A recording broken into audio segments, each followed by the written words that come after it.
So I've got some crazy news today. YouTubers have actually received prison sentences for uploading copyrighted content. Is this thing on? Are we live? Now, it is true. Now, normally, when you upload copyrighted content, the worst you could get is a little slap in the wrist. You get your channel taken down, and that is the end of it. But now, no, according to a website here from Torrent Freak, it really is quite... Well, it's quite alarming, actually, because 3 people have been arrested in Japan. They were arrested earlier this year, and they've been handed suspended prison sentences and fines for uploading so-called fast movies. Now, fast movies are those kind of clips you might see or videos you might see on YouTube. I mean, my son watches quite a lot of them, and they are put down to about 10 minutes, and it gives you the whole plot of the movie over commentary, and you also get some footage from the film, which is normally what would be is from the trailer or maybe a little bit that they've taken themselves.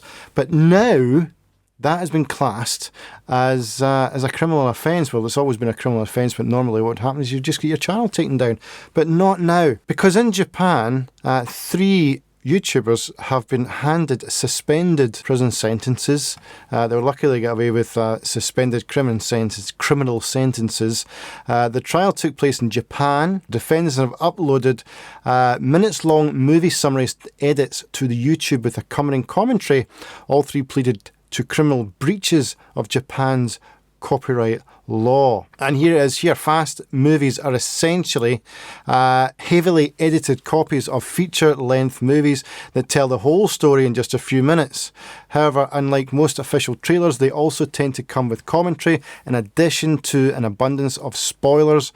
Available on dedicated YouTube channels, they become a roaring success, but in Japan, this is risky business. Now, as I said, I'm sure your kids might be the same. Maybe you are the same. They will come across videos, and I'll be watching a film, and my son will have said, "Oh, I've seen that. I know what happens in that." And I'm going, "How can you possibly know that?" And that is because he has seen one of these 10-minute fast movies, and it gives the whole plot away.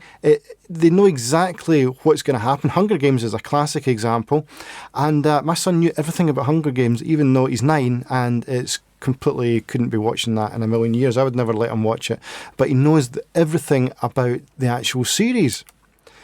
So it just shows you that it is kind of risky business, and I'm just wondering, obviously this is Japan, so this is a completely different country than the different laws than we've got in the UK and in the States and around the world, I'm sure is the same. So they're quite strict there. Defendant A get 2 years in prison and a fine of 2 million yen, which is about $17,500. And the other defendants got 18 months in prison and a fine of $8,000 and $4,500, which is 1 million yen and 500,000 yen. Now, in the second hearing, they were, I believe it was taken down to suspended sentences. So they didn't actually serve any time, or they're not going to serve any time in jail. Still, it's rather frightening stuff, isn't it? So it just shows you that you really have got to watch what you upload onto YouTube. Not even just talking about yourself. This could be, your kids. I mean, my kids are forever putting things on YouTube from their PlayStation and everything else. Obviously, they're not going to convict, someone that's underage, but yeah, it's a crazy world we're living in now. It just shows you really have to be careful what you put online. So I just thought I'd bring that to your attention. It's a Torrent Freak website. I will leave the links in the description. Torrent Freak, follow them on Twitter. Great source of information. Regularly tweets out different articles, and it's all roughly around the kind of genre around this channel and everything else that you can associate with channels like mine, which is kind of streaming. Although I will be doing a bit of tech as well, but that's by the by. So there we go. I hope you find that useful. What do you think? Is that scary? Is this getting worse? Is 2021 getting into 2022 and beyond? It's a scary place to live. It just shows you really have got to watch what you put online. Scary shit, man. Okay, this is a little bit of extra bit where I need to pad it out to make 8 minutes. It's fastly becoming a trend. Talking about scary shit. What does everybody think of this COVID passport sort of nonsense. I don't know if you've got in other countries in the world, but it's fast becoming the norm in the UK, at least in Scotland anyway, that you have to have a vaccination passport to get into large venues, which in the whole scheme of the pandemic, makes not a bad idea. If you're getting in with 40, 50,000 people. But again, you could argue it's outside. Where's the harm? Maybe if it was inside, yes. But what they're now saying is it's not just theatres. It's not just your big auditoriums. They're now talking about making it that if you want to, not even a nightclub, you need it for nightclubs as well, by the way. They're now thinking about making it if you want to go into a restaurant, or you want to go into a library, or you want to go into a shop. A shop.